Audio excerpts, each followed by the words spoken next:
বাংলাদেশের মুক্তিযুদ্ধ থেকে শুরু করে জুলাইয়ের আন্দোলন, দেশের দুর্যোগ কিংবা দুঃসময়, সব গণতান্ত্রিক আন্দোলন এবং অর্থনৈতিক সমৃদ্ধিতে প্রবাসীদের ভূমিকা ছিল উল্লেখযোগ্য। কিন্তু সেই প্রবাসীরাই বঞ্চিত হচ্ছেন ভোটাধিকারের মতো মৌলিক অধিকার থেকে। এবার সেই দাবি আরও জোরালো হচ্ছে প্রবাসীদের কণ্ঠে।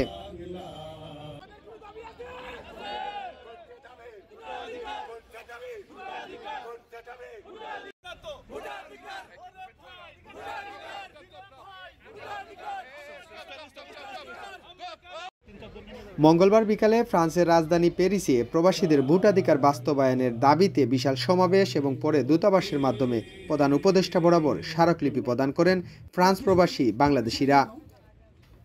দুপুরে প্যারিসস্থ বাংলাদেশ দূতাবাসের সামনে আয়োজিত এই কর্মসূচি সংগঠিত করে বাংলাদেশি নাগরিক পরিষদ ফ্রান্স।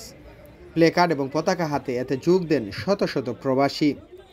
বক্তারা অভিযোগ করেন, স্বাধীনতার পর থেকে কোনো সরকারই প্রবাসীদের ভোটাধিকার নিশ্চিত করতে আন্তরিকতা দেখায়নি, অথচ দেশের অর্থনীতির চাকা সচল রাখতে প্রবাসীদের অবদান অনস্বীকার্য।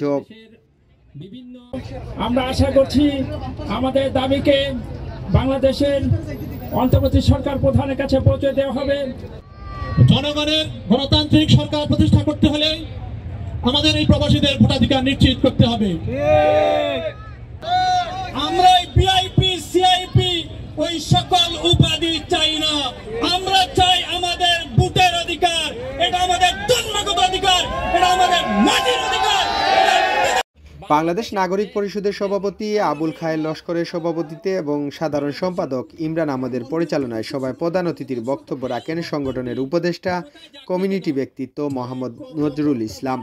বক্তব্য রাখেন ভাইস চেয়ারম্যান গোলাম ফারুক ভুইয়া, আইসা পরিচালক উবায়দুল্লাহ কয়েজ, অনলাইন অ্যাক্টিভিটিস্ট মীর জাহান, ইউরো বাংলা সম্পাদক মোহাম্মদ নুরুল ইসলাম, প্যারিস বাংলা প্রেস ক্লাবের সভাপতি এনায়েত হোসেন সুয়েল, বরিশাল কমিউনিটি ইন ফ্রান্সের সাধারণ সম্পাদক মনিরুল ইসলাম, সাংবাদিক ওমর ফারুক, নয়ন মামুন, আব্দুল মালিক হিমু, রাবেয়া আক্তার সুবর্ণা, লন্ডন ইউনিভার্সিটির আইন বিভাগের ছাত্রী ইডনি মুসলিম উদ্দিন, সংগঠনের কার্যনির্বাহী সদস্য ফারিহা মাহবুবা আলম, বন্ধনের পরিচালক শিউলি গিয়াস, পরিষদের ট্রেজারার আরিফুর রহমান, কমিউনিটি ব্যক্তিত্ব জিয়াউদ্দিন চৌধুরী ও শুভেচ্ছা শেখ প্রমুখ।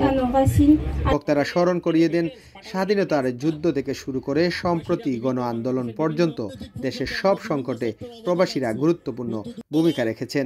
তাই আর অবহেলা না করে এবার জাতীয় নির্বাচনে প্রবাসীদের ভোটাধিকার কার্যকর করতে হবে।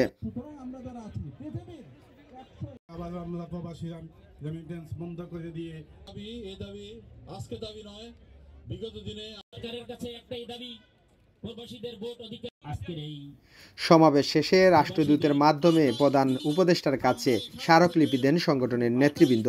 এতে প্রবাসীদের ভোটাধিকার নিশ্চিতের পাশাপাশি দূতাবাসে একজন লিয়াজো অফিসার নিয়োগ এবং দ্রুত রোডম্যাপ প্রণয়নের দাবি জানানো হয়। উপস্থিত প্রবাসীদের প্রত্যাশা, দেশের বাহিরে থাকা 1.5 কোটিরও বেশি প্রবাসী নাগরিক যদি ভোট দিতে পারেন তবে তারা রাষ্ট্রের প্রকৃত দূত হয়ে উঠবেন। তাই আসন্ন জাতীয় নির্বাচনে প্রবাসীদের ভোটাধিকার বাস্তবায়ন দেখতে চান তারা। Abu Taher Raju, France Tribune.